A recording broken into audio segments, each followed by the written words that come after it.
Super 8-ലെ India Afghanistan മത്സരം ഇന്ന് നടക്കും. ഇതുവരെ ഒരു മത്സരത്തിലും തോൽക്കാതെ മികച്ച പോരാട്ടം കാഴ്ചവെച്ചാണ് ഇന്ത്യ സൂപ്പർ 8-ൽ എത്തിയത്. അഫ്ഗാനിസ്ഥാൻ ആകട്ടെ സ്വപ്ന ഫോമിലുമാണ്.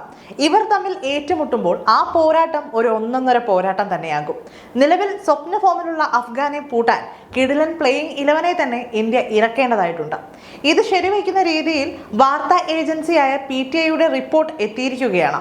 ഗ്രൂപ്പ് ഘട്ടത്തിലെ ആദ്യ 3 കളികളിലും ഒരേ ടീമിനെ തന്നെയാണ് ഇന്ത്യ ഇറക്കിയത്. എന്നാൽ സൂപ്പർ 8-ൽ ആ പ്ലേയിങ് 11 മാറും.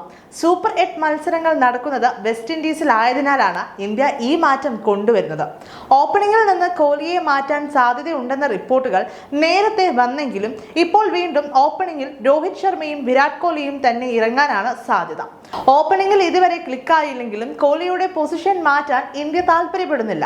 3-ാം നമ്പറിൽ wicket keeper batter Rishabh Pant ഇറങ്ങും. 3-ാം നമ്പറിലേക്ക് പ്രൊമോഷൻ ലഭിച്ചതിന് ശേഷം ഫോമിലാണ് അദ്ദേഹം. നിലവിൽ ഇന്ത്യയുടെ ഏറ്റവും മികച്ച T20 ബാറ്ററായ സൂര്യകുമാർ യാദവ് ആകും 4-ാം നമ്പറിൽ. ചുരുക്കത്തിൽ പറഞ്ഞാൽ ഇന്ത്യയുടെ ബാറ്റർമാരിൽ മാറ്റമുണ്ടാകില്ല. അതേസമയം ഗ്രൂപ്പ് ഘട്ടത്തിൽ 4 ഓൾറൗണ്ടർമാരെ പ്ലേയിങ് 11-ൽ ഉൾപ്പെടുത്തിയായിരുന്നു ടീം ഇന്ത്യ കളിച്ചത്. ഇത് ടീമിന്റെ ബാറ്റിംഗ് ബോളിംഗ് ഡെപ്തുകൾ വർദ്ധിപ്പിക്കാൻ ഉപകരിച്ചു. അഫ്ഗാനിസ്ഥാനെതിരായ കളിയിലും 4 ഓൾറൗണ്ടർമാർ എന്ന സ്ട്രാറ്റജി ടീം പിന്തുടരാനാണ് സാധ്യത. ലഭിക്കുന്ന റിപ്പോർട്ടുകൾ വ്യക്തമാക്കുന്നതും അതുതന്നെയാണ്.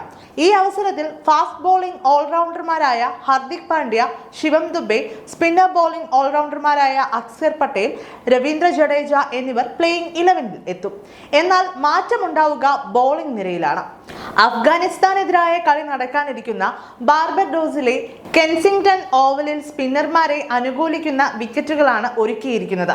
ഈ സാഹചര്യത്തിൽ ടീമിന്റെ ട്രംപ് കാർഡ് ആവാൻ സാധ്യതയുള്ള കുൽദീപ് യാദവിനെ ഇന്ത്യ പ്ലേയിങ് 11-ലേക്ക് കൊണ്ടുവന്നേക്കുമെന്നാണ് സൂചന. മത്സരതലേന്ന് കുൽദീപ് നെറ്റ്സിൽ കഠിന പരിശീലനം നടത്തിയതും ചേർത്ത് വായിക്കുമ്പോൾ ലോകകപ്പിൽ ഇക്കുറി അദ്ദേഹത്തിന്റെ ആദ്യ മത്സരമാകും ഇന്നത്തേത്.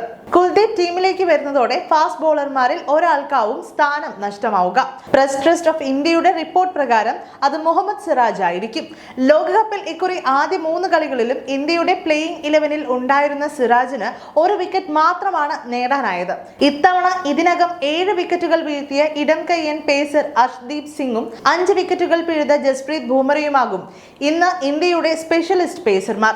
രോഹിത് ശർമ്മ, വിരാട് കോഹ്ലി, ഋഷഭ് പന്ത്, സൂര്യകുമാർ യാദവ്, ശിവം ദുബെ, ഹാർദിക് പാണ്ഡ്യ, അക്സർ പട്ടേൽ, രവീന്ദ്ര ജഡേജ, കുൽദീപ് യാദവ്, അർഷിത് സിംഗ്, ജസ്പ്രീത് ബുംറ എന്നിവരാണ് ഇന്നത്തെ സാധ്യത പ്ലേയിങ് 11.